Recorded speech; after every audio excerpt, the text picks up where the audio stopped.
Good morning children. आज translation में एक बहुत ही नया टॉपिक हम स्टार्ट करेंगे जिसका नाम है कॉजेटिव सेंटेंसेस। ये आपकी वर्कशीट नंबर 9 से टॉपिक हमने लिया है। कॉजेटिव सेंटेंसेस आपकी क्लास में फर्स्ट टाइम इंट्रोड्यूस हो रहे हैं। इससे पहले आपने अपनी क्लास में कभी भी इस सेंटेंस का नाम नहीं सुना है और ना ही कभी इस तरह के सेंटेंस आपने देखे हैं और ना ही कभी उनको इंग्लिश में ट्रांसलेट किया है। तो ये टॉपिक आपके लिए बिल्कुल नया है। तो मैं आपसे एक्सपेक्ट करूँगी कि जितनी सीरियसनेस के साथ मैं आपको पढ़ा रही हूँ उतना ही गंभीरता से आप भी इस चैप्टर को पढ़ेंगे, समझेंगे कि ये कॉजेटिव सेंटेंसेस क्या होते हैं और कैसे इन्हें हम इंग्लिश में ट्रांसलेट करते हैं। ठीक है, तो आपका जो टॉपिक है वो क्या है? Causative sentences. Causative CAUSE, cause एक वर्ब आपने याद की थी क्लास 1 से। कॉज मीन्स कारण होना। तो यहाँ पर उस कॉज वर्ब से ही ये वर्ड बना है कॉजेटिव, CAUSATIVE, कॉजेटिव सेंटेंसेस। ठीक है, चलिए देखते हैं ये कॉजेटिव सेंटेंसेस क्या हैं। कॉजेटिव सेंटेंस से पहले आप मुझे ये बताइए कि अगर मुझे कोई सेंटेंस लिखना है, ठीक है, अगर मुझे कोई सेंटेंस लिखना है तो उस सेंटेंस का जो एक बेसिक स्ट्रक्चर होता है वो क्या होता है?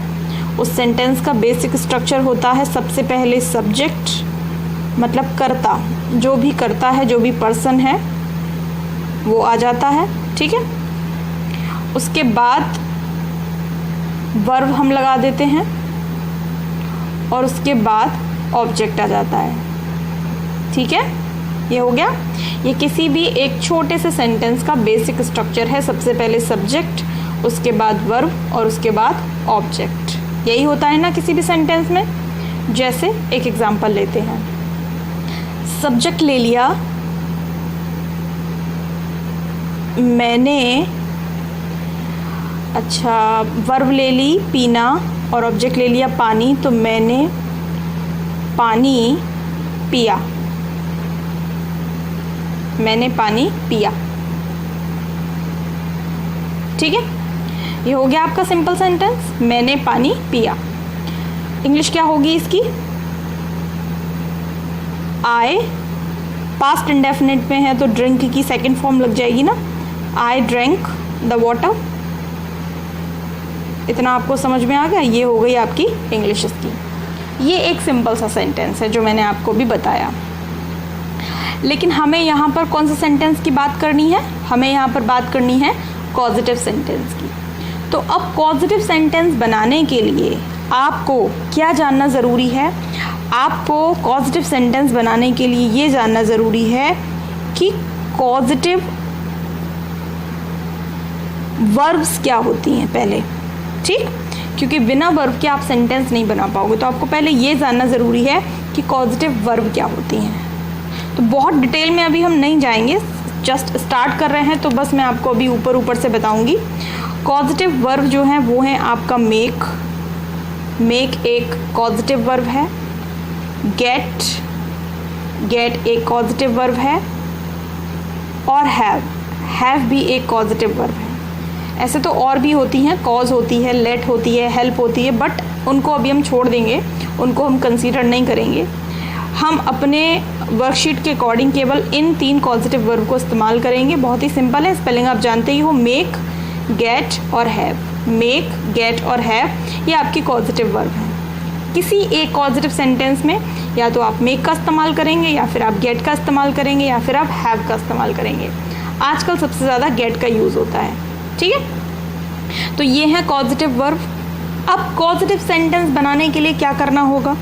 पॉजिटिव सेंटेंस बनाने के लिए हमको क्या करना होगा कि ये जो हमारे सेंटेंस का बेसिक स्ट्रक्चर है, हमको इस स्ट्रक्चर से पहले क्या करना है? हमको इस स्ट्रक्चर से पहले यानी कि यहाँ पर एक पॉजिटिव वर्ब लगानी है। तो पॉजिटिव वर्ब को शॉर्ट में मैं लिख देती हूँ CV। एक पॉजिटिव वर्ब लगानी है और उससे पहले एक और सब्जेक्ट लगाना है, उससे पहले एक और सब्जेक्ट लगाना है। तो अब जो न्यू स्ट्रक्चर बना वो क्या बना? सब्जेक्ट प्लस कॉजेटिव वर्ब, ये जो मैंने आपको ऊपर बताई ये, प्लस पर्सन प्लस वर्ब, और वर्ब भी कौन सी, फर्स्ट फॉर्म वाली, तो वर्ब 1, ठीक है, केवल, और प्लस ऑब्जेक्ट। ये हुआ कॉजेटिव सेंटेंस का स्ट्रक्चर। ठीक, क्या हुआ ये हुआ आपका कॉजेटिव सेंटेंस का स्ट्रक्चर। ठीक है, अब इस स्ट्रक्चर से चेंजेस क्या आए ये देखिए। इस स्ट्रक्चर में क्या हुआ था, पर्सन ने कोई काम किया था, पर्सन ने कोई काम किया था, जैसे मैंने पानी पिया, तो मैंने पानी पिया, तो पानी पीने का काम मैंने किया।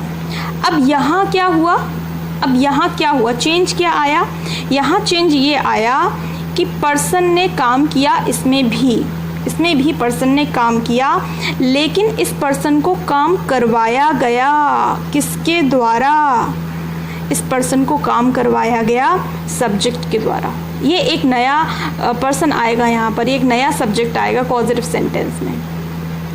काम किसने किया, डूअर कौन है, करने वाला कौन है, करने वाला जो है वो पर्सन है, करवाने वाला कौन है, करवाने वाला ये है। तो इसने कॉज किया, कॉज मतलब ये कारण बना पर्सन के लिए कि पर्सन काम करे, और उसके बाद जो भी सेंटेंस का ऑब्जेक्टिव पार्ट है वो इतना मैटर नहीं करता है। मेन चीज़ ये आपके 4 पार्ट मैटर करते हैं। क्या हुआ, ये काम हुआ, किसने किया, इसने किया, किसने करवाया, इसने करवाया। ठीक, और करवाने की इंग्लिश, वो जो इंग्लिश आएगी करवाने की, उसी करवाने की इंग्लिश को हम पॉजिटिव वर्ब कहते हैं, और उसी की जगह पर काम करती है मेक, उसी की जगह पर काम करती है गेट, और उसी की जगह पर काम करती है हैव। कुछ समझ में आया? कुछ भी अगर छोटा सा भी समझ में आया तो बताओ, आगे चल सकती हूँ? चलो एक बार फिर से रिपीट करती हूँ। पॉजिटिव सेंटेंस में होता क्या है, 2 लोग होते हैं। सबसे पहले तो पॉजिटिव सेंटेंस में 2 लोग होते हैं, 2 आप सब्जेक्ट ही मान लीजिए, चलिए ठीक है, वैसे तो एक ही होता है लेकिन मैं अभी आपको सिंपल बताने के लिए बता दे रही हूँ। 2 आदमी होते हैं, एक काम करता है और एक उससे काम करवाता है। अब करवाने के तरीके अलग अलग होते हैं। जब हम किसी से कोई काम करवाते हैं तो कैसे करवाते हैं, डांट के करवाते हैं। जैसे मम्मी आपको आजकल होमवर्क करा रही हैं घर पे, कैसे करा रही हैं, बहुत डांट के करा रही हैं। डांटने का काम कौन कर रही है, मम्मी, और उसकी डांट की वजह से, मम्मी की उनकी डांट की वजह से काम कौन कर रहा है, आप कर रहे हो। तो आप कौन हो, आप ये पर्सन हो, और जो डांट लगा रही हैं वो कौन है, वो सब्जेक्ट हैं। उन्होंने डांट लगाई, उन्होंने कारण क्रिएट किए आपके ऊपर कि आप वर्क करें। तो ये जो सेंटेंस बनेगा इस तरह से, जिसमें 2 लोग शामिल होंगे, एक करवाएगा और दूसरा करेगा, उस सेंटेंस को पॉजिटिव सेंटेंस कहते हैं। पहले तो इतना समझ जाओ। सिंपल सेंटेंस में क्या होता है, एक ही करने वाला होता है, उसी की बात की जाती है, वही सब्जेक्ट होता है। तो सब्जेक्ट हो जाता है, वर्ब हो जाता है, ऑब्जेक्ट हो जाता है, 2 पर्सन की ज़रूरत नहीं होती है। पॉजिटिव सेंटेंस में आपको 2 पर्सन चाहिए, जिसमें एक काम करवाएगा और दूसरा उस काम को करेगा। अब करने के लिए क्या क्या कर सकता है, करने के लिए वो उसको फोर्स कर सकता है। जो ये सब्जेक्ट है ये इसको क्या कर सकता है, फोर्स कर सकता है कि भाई कर, नहीं तो मैं पिटाई लगाऊंगा, भाई कर, नहीं तो मैं नाराज़ हो जाऊंगा, भाई कर, नहीं तो मैं तेरे को जेल में डाल दूंगा। फोर्स कर सकता है। दूसरा क्या कर सकता है, कन्विंस कर सकता है, कन्विंस कर सकता है।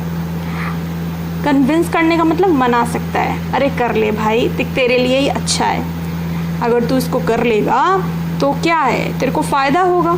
ठीक, तो अपनी बात से राज़ी कर सकता है, कन्विंस कर सकता है। जैसे मैं आपको कन्विंस करने की कोशिश करती हूँ कि आप लोग पढ़ लीजिए कीजिए, ठीक है, ध्यान से पढ़िए, तो जिससे क्या होगा कि आपको अच्छे से चीज़ें समझ में आएंगी, आपको हेल्प मिलेगी आगे की चीज़ों को क्लियर करने में, आपके मम्मी पापा का नाम रोशन करेंगे आप आगे जाकर। तो आप कन्विंस होते हैं मेरी बात से। मैं आपको फोर्स नहीं करती, मैं आपको डराती धमकाती नहीं हूँ कि भाई पढ़ लो नहीं तो थप्पड़ लगेगा, पढ़ लो नहीं तो पिटाई लगेगी, ये नहीं करती। मैं आपको कन्विंस करती हूँ कि आप मेरी बातों से एग्री करें और मान जाएं। लेकिन करना तो आपको है, करवाने वाली मैं बन जाती हूँ, करवाने वाली आपकी टीचर बन जाती हैं, करवाने वाले आपके पेरेंट्स बन जाते हैं। तो करवाते हम कैसे हैं? हम फोर्स से करवा सकते हैं, हम उसको कन्विंस कर सकते हैं, ठीक है। तीसरा हम क्या कर सकते हैं? हम उसको असाइन कर सकते हैं, यानी कि हम उसको रिस्पॉन्सिबिलिटी दे सकते हैं कि भाई ये काम तुम्हारा है, ठीक है। जैसे घर में अभी कोई फंक्शन होता है, कोई दावत होती है, तो सबको अपनी अपनी जिम्मेदारियां दी जाती हैं कि भाई खाने का डिपार्टमेंट तुम देख लेना, डेकोरेशन का डिपार्टमेंट तुम देख लेना, डांसिंग वगैरह तुम देख लेना, म्यूज़िक तुम देख लेना। सबको अलग अलग जिम्मेदारी सौंप दी जाती हैं। क्लास में भी अपन जब किसी फंक्शन की तैयारी कर रहे होते हैं तो क्या होता है, कोई ग्रुप में कोई प्ले कर रहे होते हैं तो क्या करते हैं अपन कि आगे का तुम देख लेना भाई, पीछे का तुम देख लेना, नाचना तुम देख लेना, गाना तुम देख लेना, ड्रेसिंग तुम देख लेना, यही सब करते हैं ना स्कूल में भी तो अपन सब मिलकर। तो ये असाइन होता है। असाइन मतलब असाइनमेंट, होमवर्क। असाइनमेंट वर्ड आपने सुना होगा, हाँ, असाइनमेंट इस्तेमाल होता है होमवर्क के लिए। तो अगर आप किसी को होमवर्क दे दें, अगर आप किसी को काम करने के लिए जिम्मेदारी दे दें कि ये तुम्हारा जिम्मा है, इसको तुम्हें करना है, उसके लिए ना आप उसको फोर्स कर रहे हैं, उसके लिए ना आप उसको कन्विंस कर रहे हैं, बल्कि आप उसको रिस्पॉन्सिबल बना रहे हैं कि बेटा ये करो, ये तुम्हारी जिम्मेदारी है, तो वहाँ होता है असाइन। वहाँ क्या होता है? असाइन। इतनी बात समझ में आती है? कोई सब्जेक्ट जब किसी पर्सन से काम कराएगा तो 3 तरह से करा सकता है। उसको धमकी देकर करा सकता है, फोर्स कर सकता है उसको, भाई तुम्हें करना ही है, एनी हाउ तुम्हें करना है। अब ये तुम देखो, तुम्हारा लुकआउट है, तुम कैसे करोगे, बट तुम्हें करना है, मैं तुम्हें फोर्स कर रहा हूँ। दूसरा, मना सकता है कि यार प्लीज़ कर दो, प्लीज़ कर दो, प्लीज़ प्लीज़ कर सकता है, आपसे कन्विंस कर सकता है, रिक्वेस्ट कर सकता है आपसे। और तीसरा, आपको रिस्पॉन्सिबिलिटी दे सकता है कि ये जिम्मेदारी तुम्हारी है, ये तुम्हें करनी है, ठीक है। तो 3 तरह से ये जो सब्जेक्ट है इस पर्सन से काम कराएगा। अब जब 3 तरह से काम कराएगा तो तीनों तरह से अलग अलग वर्ब का वो यूज़ करेगा। कैसे यूज़ करेगा? अगर वो फोर्स करेगा तो वर्ब लगाएगा मेक। अगर सब्जेक्ट पर्सन को काम करने के लिए फोर्स करेगा, मजबूर करेगा, धमकी देगा, तो वो लगाएगा मेक। अगर वो मनाएगा, राजी करेगा, तो लगाएगा वो गेट। ठीक, प्यार से, बात से समझाकर अगर वो मनाएगा, राजी करेगा, तो वो लगाएगा गेट। और अगर वो रिस्पॉन्सिबिलिटी देगा, जिम्मेदारी देगा, या आपको नियुक्त करेगा, साइन करेगा, आपको साइन कर लेगा, बोलते कि मैंने उसको साइन कर लिया अपनी मूवी में, ठीक, तो मतलब मैंने उसको रिस्पॉन्सिबिलिटी दे दी कि मेरी मूवी में जो एक्टर है, जो हीरो है, उसका किरदार तुम प्ले करने वाले हो। तो अगर मैंने किसी को असाइन कर लिया है, किसी को जिम्मेदारी दे दी है, तो मैं उसके लिए हैव लगाऊंगी। तो अगर करवाने वाली मैं हूँ और मैं किसी से फोर्सफुली काम करा रही हूँ तो आई मेक। अगर मैं किसी को कन्विंस कर रही हूँ, अपनी बातों से मना रही हूँ, तो आई गेट। और अगर मैंने किसी को रिस्पॉन्सिबिलिटी दी है तो आई हैव। इतनी बात समझ में आती है? चलिए, तो कॉजेटिव वर्ब कितनी होती हैं? 3 होती हैं, मेक, गेट और हैव। और भी होती हैं, बार बार मैं बोल रही हूँ, लेकिन अभी हम केवल 3 के बारे में बात कर रहे हैं, मेक, गेट और हैव। स्ट्रक्चर क्या होता है? स्ट्रक्चर होता है सब्जेक्ट, उसके बाद आपका कॉजेटिव वर्ब, और causative verb according to tense चलती है ना। Causative verb according to tense चलती है, यानी कि अगर प्रेजेंट इंडेफिनिट में होगा तो कॉजेटिव वर्ब में एस या ईएस लग जाएगा। प्रेजेंट कंटिन्यूअस में होगा तो इज आर एम वर्ब में आईएनजी लग जाएगी। प्रेजेंट परफेक्ट में होगा तो हैज एव वर्ब की 3rd फॉर्म लग जाएगी। पास्ट इंडेफिनिट में होगा तो कॉजेटिव वर्ब की 2nd फॉर्म लग जाएगी। पास्ट कंटिन्यूअस में होगा तो वाज वर्ब आईएनजी लग जाएगी। फ्यूचर में होगा तो विल, शैल, इस तरह से causative sentence according to tense चलेगा। उसके बाद जो पर्सन है वो आ जाएगा, और उसके बाद जो वर्ब आएगी वो ऑलवेज फर्स्ट फॉर्म में आएगी। उसके साथ हम छेड़छाड़ नहीं करेंगे, उसके साथ कोई टेंस वाली चेंजिंग नहीं होने वाली है। और उसके बाद जो ऑब्जेक्ट है वो लगाएंगे। क्लियर हो रहा है? ठीक है। अब चेंजेस क्या आएंगे देखिए, इसी सेंटेंस को लेते हैं, मैंने पानी पिया। अभी पानी मैंने पिया, तो मैं पर्सन हूँ, पानी ऑब्जेक्ट है, पिया वर्ब है। अभी कोई सब्जेक्ट जोड़ना पड़ेगा, और उस सब्जेक्ट ने मुझको पानी पिलाया। ठीक, तो अब मैं सेंटेंस को कैसे चेंज करूंगी देखो ज़रा। यही सेंटेंस मैं कैसे लिख दूंगी कि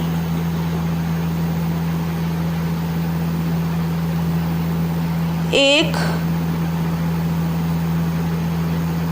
पड़ोसी ने मुझे पानी पिलवाया। एक पड़ोसी ने मुझे पानी पिलाया या पिलवाया, मतलब अब क्या हुआ यहाँ पर, पानी तो मैंने ही पिया, लेकिन मैं पहले मना कर रहा था कि भाई मैं नहीं पीऊँगा, लेकिन एक पड़ोसी आए, उन्होंने मुझे पानी पिलाया, उन्होंने मुझे कन्विंस कर लिया, या बोल सकते हैं मुझे फोर्स कर लिया। एक्चुअल में क्या है ना, फोर्स और कन्विंस में बहुत माइनर डिफरेंस है। फोर्स कन्विंस की जगह आ जाता है, कन्विंस फोर्स की जगह आ जाता है, तो उस चीज़ में हम नहीं जाते। मेक को गेट की जगह पर, गेट को हैव की जगह पर, हैव को गेट की जगह पर, या गेट को मेक की जगह पर, यानी कि ये इंटरचेंजेबल हो जाते हैं। इतना बहुत बारीकी वाला डिफरेंस नहीं है। इंग्लिश तो ऐसी ही है, तो ऐसे ही हमें एक्सेप्ट करनी है। किसी को भी कभी भी लगा देते हैं, लेकिन फिर भी चूंकि हम हिंदुस्तानी हैं तो हम ग्रामर बेस ज़्यादा पकड़ते हैं, तो इसलिए मैंने आपको डिफरेंस तो बता दिया है, बट ऐसा इंग्लिश ट्रांसलेशन में बहुत ज़्यादा डिफरेंस नहीं होता है। ठीक है, तो बात आती है यहाँ पर, पानी किसने पिया, मैंने पिया, लेकिन अब वो अपनी मर्जी से नहीं पिया। ठीक, अब एक पड़ोसी ने मुझे पानी पिलवाया, पानी मैंने पिया लेकिन एक पड़ोसी ने मुझे पिलवाया, वो पड़ोसी रिस्पॉन्सिबल हो गया, वो कारण बना मेरे पानी पीने का। अदरवाइज़ मैं पानी तो नहीं पी रहा था, लेकिन उसकी वजह से मैंने पानी पी लिया। तो अब देखो यहाँ पर पकड़ो आप, यहाँ सब्जेक्ट क्या हुआ, एक पड़ोसी, तो एक पड़ोसी की इंग्लिश अ नेबर, NEIGHBOUR। हाँ, नेबर की स्पेलिंग से मुझे याद आया, लास्ट वीडियो में एक स्पेलिंग आपकी गलत हो गई थी, अब वो मैं वीडियो में ठीक नहीं कर पाई हूँ, पता नहीं कैसे गलत हो गई, कैसे लिख दी, मैंने बोल भी गलत दी थी। हाँ, लेकिन मैंने कमेंट में उसको लिख दिया है, मैं यहाँ आपको बता देती हूँ, अलग से बॉक्स बना देती हूँ एक। चलिए, सीटी बजाना, सीटी बजाने की इंग्लिश हमने वहाँ गलत लिख दी थी, आप उसको सही कर लीजिएगा, WHISTLE, विसिल। ठीक है, ये करेक्ट स्पेलिंग है, WHISTLE। अब मैंने गलत क्या लिख दी थी, मैंने इसकी जगह पर आपकी स्पेलिंग लिख दी थी WISHTLE, ऐसा लिख दिया था, WISHTLE। ठीक है, तो वो आप करेक्ट कर लेना प्लीज़, माई मिस्टेक है, मैंने एक्सेप्ट कर ली है। मैंने बाद में वीडियो को जब खुद से देखा तो वो मुझे पकड़ में आ गई, तो मैंने उसको कमेंट में सही करके लिख दिया है, बट आपको मैं अब इस वीडियो में भी समझा देती हूँ कि आप उसको गलत मत लिखना। ठीक है, हो जाता है कभी कभी पढ़ाते हुए, 1 मिनट के लिए हम ब्लैंक हो जाते हैं, तो कुछ का कुछ बोल देते हैं, कुछ का कुछ लिख देते हैं, अपनी गलती पकड़ में भी देर से आती है। चलो खैर, तो एक पड़ोसी ने मुझे पानी पिलवाया, अ नेबर। अब आपको पहचानना पड़ेगा टेंस, यहाँ पर टेंस क्या है, पिलवाया, पास्ट इंडेफिनिट है। उसके बाद आपको लगानी है कॉजेटिव वर्ब। अब आप कॉजेटिव वर्ब सोचिए, मेक लगाएंगे, गेट लगाएंगे, हैव लगाएंगे, तो कन्विंस वाली भी बात कर सकते हैं कि भैया मुझे मना लिया पानी पीने के लिए, भाई तुम पी लो, हड़ताल क्यों कर रहे हो, पानी क्यों नहीं पी रहे हो, या फोर्स, एक तमाचा मारूंगा फटाफट से पानी पी ले, दोनों चीज़ें हो सकती हैं, तो मैं आपको दोनों से बता दूंगी। तो अगर हम मेक लेते हैं तो उसकी सेकंड फॉर्म लगानी पड़ेगी, और मेक की सेकंड फॉर्म क्या होती है, मेड, अ नेबर मेड। ठीक है, उसके बाद पर्सन जो करेगा काम, किसने किया, मैंने किया, तो मैं अपनी इंग्लिश लगाऊंगा। ठीक है, तो मेरे की इंग्लिश, मुझे की इंग्लिश क्या होगी, मी, मेड मी। ऑब्जेक्टिव केस में लगेगी सबकी, मी, हिम, हर, देम, यू, ऐसे करके, तो अ नेबर मेड मी। ठीक, इतना हो गया। फिर वर्ब, अब वर्ब क्या है यहाँ पर, पीना, वर्ब क्या है यहाँ पर, पीना, तो ड्रिंक, पी तो मैं ही रहा हूँ अभी। ठीक है, और फिर ऑब्जेक्ट है वाटर, ड्रिंक द वाटर।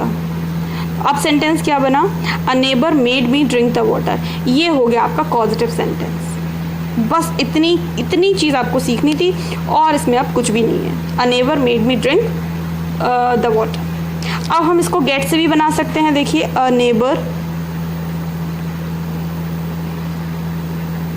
अब गेट लगाएंगे तो गेट की सेकंड फॉर्म लगाएंगे, गॉट, गॉट मी। अब यहाँ पर आपको एक चीज़ मुझे बतानी है जो शायद मैं भूल गई बताना, कि जब आप गेट का यूज़ करते हैं पॉजिटिव वर्ब में, जब आप गेट का यूज़ करते हैं तो यहाँ जो आप वर्ब यूज़ करते हैं, ठीक है, वो इन्फिनेटिव फॉर्म में इस्तेमाल होती है। कौन से फॉर्म में इस्तेमाल होती है, इन्फिनेटिव फॉर्म में इस्तेमाल होती है। कैसे, अगर आप गेट यूज़ करेंगे तो जो ड्रिंक है वो किस में चेंज हो जाएगा, टू ड्रिंक में। बस इतना काम करना है आपको, इतनी सी बात याद रखनी है। गेट के साथ जो आपकी वर्ब इस्तेमाल होगी वो कौन सी इस्तेमाल होगी, 2 + V1, वर्ब की फर्स्ट फॉर्म। ठीक है, गेट के साथ 2 + V1, ये वाली वर्ब जो है वो हम 2 के साथ इस्तेमाल करेंगे। A neighbour got me to drink the water. बन गया कॉजेटिव सेंटेंस। अब इसमें रिस्पॉन्सिबिलिटी वाली तो कोई ऐसी बात नहीं है, इसलिए हैव तो नहीं लगाऊंगी मैं, बट हाँ मेड और गेट, मेक और गेट दोनों चल सकते हैं। A neighbour made me drink the water, a neighbour got me to drink the water. ये हो गया आपका कॉजेटिव सेंटेंस। मज़ा आ रहा है आपको? एक और सेंटेंस देखें, चलिए तो एक और सेंटेंस देखते हैं। डायरेक्ट लिखते हैं, कॉजेटिव लिखते हैं। वह